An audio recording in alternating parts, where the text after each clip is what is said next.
Alright guys, welcome back to Valorant News. The runner-up team of the mid-season invitational in NA Challengers has fallen off big time over the last couple of weeks, it's got to be said. G2 now find themselves in a very tricky position going forward, and yes, while they'll still qualify for the playoffs, their chances of winning it and getting to Ascension now feel rather slim indeed. Very much enjoy to hear your thoughts in the comments below. Hit the like button if you enjoy. Subscribe if you're new as always, I would greatly appreciate it. Plenty to dive into. First of all, the team of the week that Noyan puts together here from his perspective on the best players. Of course, a lot of individuals here from Cloud9, and understandably so. They play tonight, I believe, up against MIBR, and there's another series tonight, though, Sentinels versus Evil Geniuses, which is arguably far more important for the coming weeks. Speaking of what's going on currently in the EMEA region, Fnatic, of course, topping it up at 6-0. Na'Vi got the victory yesterday. I believe it was 13-11, both maps against Liquid, and SicK was unwell and couldn't play, so there is a debate to be had there, whereas if SicK was playing, Liquid would have beaten Na'Vi there, but you can never really know for sure.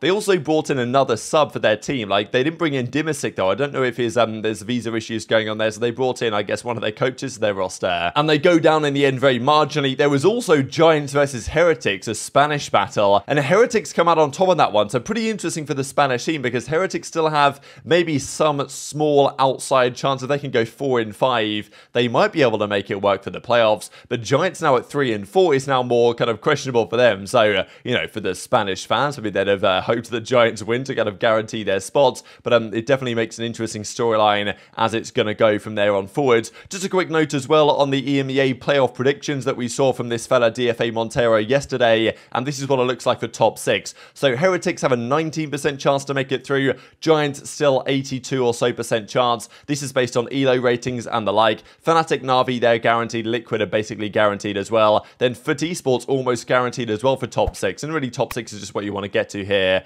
to, you know, and of course there's specific percentages on particular placings. There's still a crazy outside chance that Karmine Corp or KOI could get in, but it's probably not going to happen. But if things went their way, it potentially could. Speaking of EMEA as well, this is the entire world of VCT franchise region, and Fnatic are by far the best team at never having an eco round. It's incredible how good their economy management actually is, because this isn't just because they win all their rounds. So this is the percentage of rounds where they are on a full eco round and basically not buying anything. For teams down at the bottom here, the likes of, you know, Karmine Corp and FUT Esports and even G2, they're down at 13, 14, 17% of rounds, which is almost, I mean, FUT Esports 17%, that is almost 6 times as much as Fnatic are ecoing. Now, that's not just because Fnatic are winning all their rounds and therefore they never have to eco because they win everything. They do occasionally lose. Their win percentage in round win percentage Fnatic is something like 62%. DRX's, for example, is a very similar, 61, 63, something like that percentage for DRX. So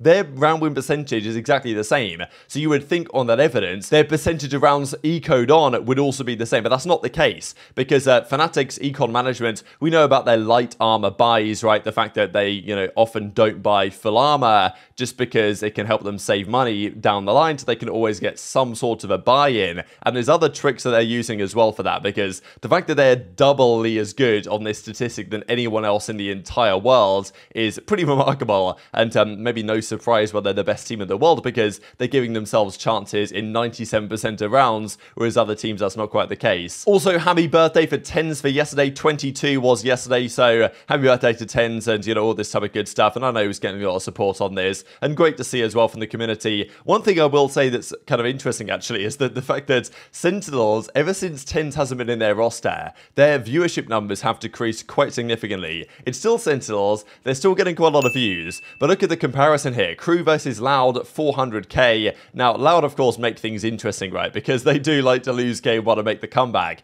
and Sentinels got bodied this series, so if it had gone game 3, it would have been significantly more viewership, I imagine, but still, right, with TenZ gone, the numbers that Sen were getting, 500 plus K a while ago, is now dropping quite significantly, so it's interesting to see, and just shows how much of an important factor TenZ is for that team. Also, an update from SicK. I know many of you guys have been asking, where is SicK? Is he ever going to return? Because we know there was all this, you know, absolute chaos with SicK after the Sao Paulo event. Then he went into this Ferrari dealership. He got arrested for trespassing. He stayed in jail for a few days. I believe Sentinels paid for his sister to come down to look after him. And now it's been pretty much 2 months, and he's now back, he says. I'm back streaming the next few hours. Turns out he couldn't stream in the end because there was some internet or payment that he had to make or something. But, you know, and SicK has been tweeting a lot of stuff just like like this as soon as he's now made the return. So I don't know, hopefully SicK's better and he's well and you know, all that stuff. But yeah, I don't know, some of his tweets I'm not so convinced. Hopefully everything's okay there, but I don't really know what's been happening with SicK the last couple of months. So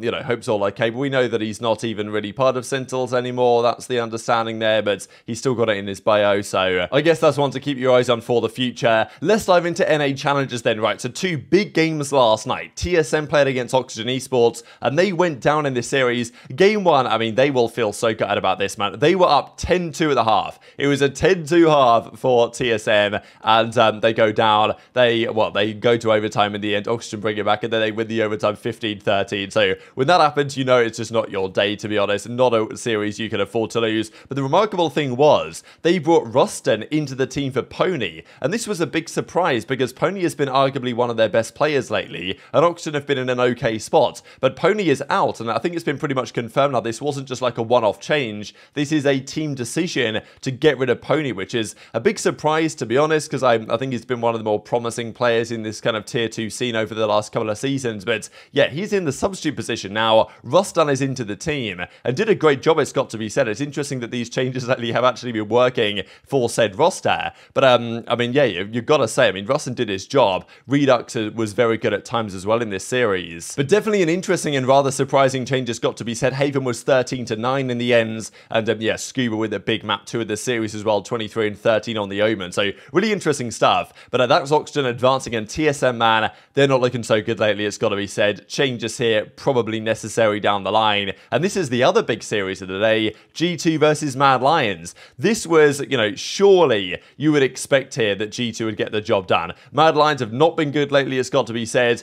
Fair play to Narrate as well here, actually, with the shorty on the pistol round getting the job done. I mean, it's pretty cheesy stuff, right? But if he gets you the round win, then I guess it's fair enough. But yeah, so G2, we know they've been struggling, right? And the question was, are they just, you know, they're just saving strats, right? Because the fact of the matter is, the format here in Tier 2 in Challenges is not particularly good. G2 did well, of course. They were pretty much towards the top of their group back in Split 1. They went to the mid-season invitational and they, well, came second, right? They won a lot of matches there. They came second to M80. So they've put enough points on the board for them to effectively guarantee themselves qualification through to the playoffs, right? I think they could probably lose every series they play from now to the end of the season here, and they would still qualify for playoffs because they got enough points in Split 1 and in the MSI. So, you know, that's where it's kind of questionable in a way that G2 can actually win no rounds from now to the end and they would still be fine. Now, obviously, you don't want to do that. You want to be in a good spot. So there is a debate as to how much they're, you know, not giving their utmost because they want to save strats. But fundamentally, you don't want to necessarily do that, right? If you're going to get bodied by teams like Mad Lions day in, day out, then you're not going to be super confident, right, when you actually go into the playoffs itself and try and qualify for Ascension. So this is, I think, very clearly them just falling off a bit, right? They're not just, you know, people, saving strats is a bit of a meme and a joke anyway, to a certain extent. But it's quite clear that they just aren't as good as they were before. Oxy is trying his best. This poor guy has been hard carrying them. But yeah, it makes a great play here. But you can see at this point, they're already down 6-1 here on the Pearl. And okay, eventually they do make the comeback here to win this map. Largely thanks to Oxy just putting the team on his back, to be honest. They win game 2, but they lose game 3, and as dapr says, we need our coach to play to win. There's been lots of instances of that actually working in their favour for other teams lately, and as ShahZaM says, yeah, I don't know. Lost 1-2 to Mad Lions, GG, well play. No excuses for how we're playing. We've got to get everything together before the playoffs. That's a big result for them. The funny thing is for Mad Lions, because they've been catching a lot of heat lately right after their roster changes, all the drama that went down there with Zexco and all this type of stuff, and apparently it is true that plenty of teams, Cloud9, NRG, Moist, SR, Turtle Troop, and Oxygen, blacklisted them from scrims and decided not to play them because they thought they were too bad. But after that victory, Trick now says, get us off the blacklist, and Cupid from Cloud9 says, after continuous review, multiple team meetings, we will have decided that Mad Lions will stay on the blacklist, and Vanity says the same thing for SR. So pretty funny that, yeah, regardless of how well they might do, Mad Lions still not particularly well liked or believed to be particularly good. But in fairness, a series victory like this against G2 might start to turn some heads for this team. And as Trick says here, went 27-9 on attack rounds, felt much more comfortable, and maybe this is the start of the Trick revenge arc. But is it Mad Lions being good, or is it just G2 struggling immensely right now because their latest results have not been good at all? Oxy, again, this guy, as I say, is putting the team on his back almost every single map that they play, but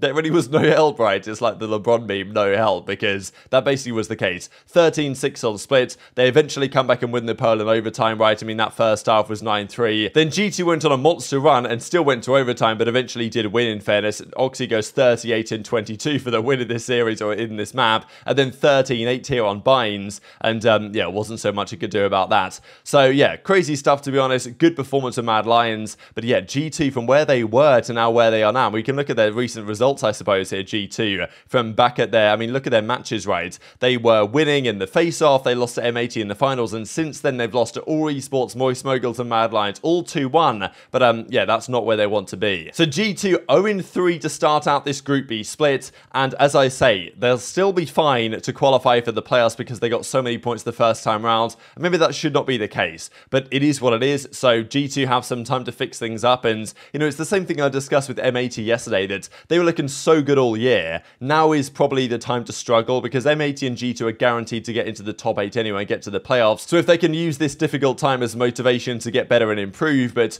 all the other option is they get kind of demoralized, because if you're losing to all esports, losing to Mad Lions, like, it's not a particularly good sign. So definitely tweet your thoughts on that in the comment section below. And just to close out with here then, because there's a massive series coming up tonight. Two of these teams, they're both 2-4. They absolutely need to win this series. If they lose, if either team loses, I would say that's probably the end of their chances to get to the playoffs in the tier 1 side. As Sentinels say, EG fans going wild at the opportunity to play us tomorrow. And this is a pretty well done image here that is the Twitter, whatever they call it, right? The Twitter community notes or whatever. This claim is likely false. EG has approximately 0 fans as of May the 5th. So that's what's going on tonight. The last stand, say Sentinels, EG versus Sen, massive series. Definitely looking forward to this one tonight. And also Cloud9 versus MIBR, I believe, is the other series of the evening. But very much enjoyed your thoughts and all this stuff in the comment section below. Hit the like button if you enjoyed. Subscribe if you're new. Take care. And I'll see you next time.